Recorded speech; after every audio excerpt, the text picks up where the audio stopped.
Hello, everyone. This is the 3 Degrees Podcast. My name is Randy Stone, and I'd like to talk about treatment.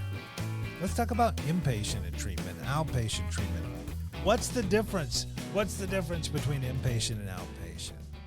Well, first, let's look at the word treatment. Now, we get our word treatment from the word tractere, which is an old Latin word which meant to drag about.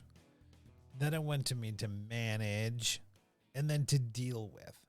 So we want to deal with issues that are causing the substance abuse. We want to deal with the issues that are causing the substance abuse. And when we go to deal with those things, that's called treatment. We're going to go to a place where we can deal with those things in our life. So simply going to treatment no more puts you into recovery than going to church makes you a Christian. When you go to treatment, it is an absolute must to avail yourself or to submit yourself to the help that's being offered. So to get anything from treatment, we have to be vulnerable and we have to submit ourselves in order to get anything from what's being offered. That's true with any treatment. So we have to be willing to deal with the causes of the addiction in the first place. That is 100%. And what outpatient treatment, let's talk about outpatient. What it does is give us some accountability, usually while you're still living your life. And so outpatient will help you deal with the issue of why we're using while still living your life.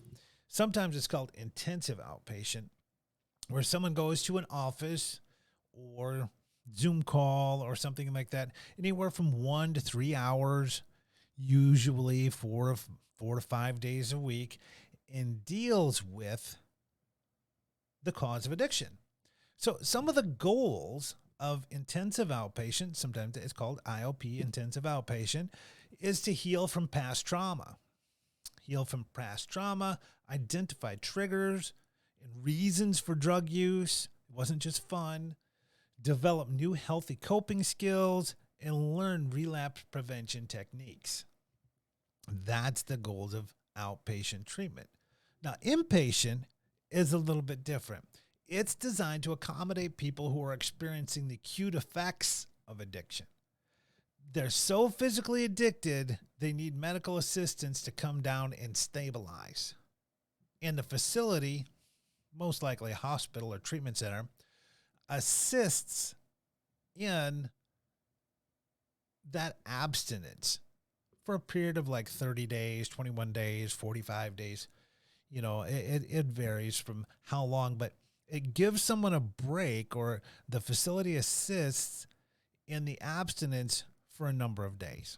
Now, I've known personally people whose bodies were shutting down and they physically needed that abstinence. They needed the assistance of medical assistance.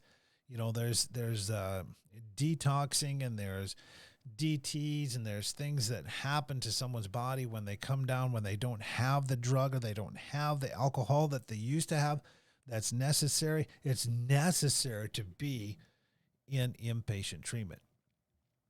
And then the same goals, you know, as inpatient, like I said before, healing from past trauma, identify triggers and reasons for use, develop coping skills and relapse prevention techniques. Those are all included in the inpatient as well. It's just the inpatient is assisted with getting away from the chemical for a while, so to speak.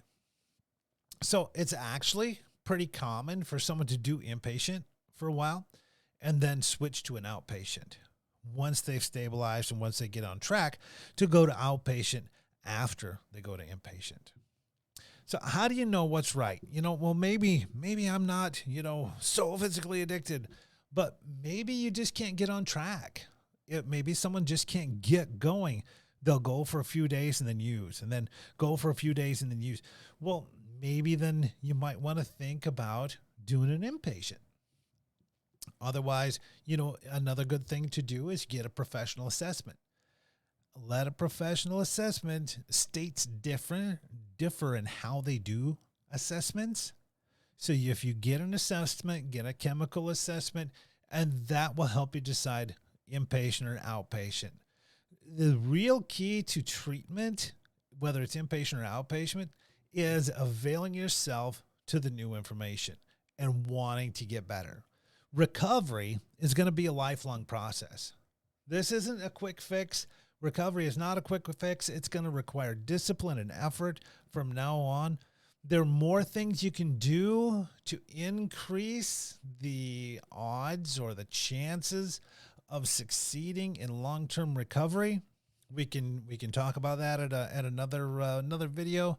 But getting a sponsor, going to meetings, going to church, getting involved with your church, getting involved in other things, getting outside yourself. There's a lot of things we can do that will increase, the chances or the odds of long-term recovery that we can do besides treatment, or in addition to treatment, I might say, in addition to treatment.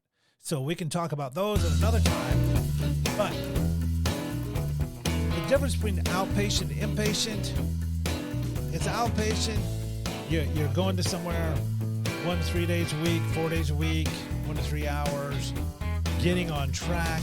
Inpatient, a little more serious, and they're helping you get on track as well.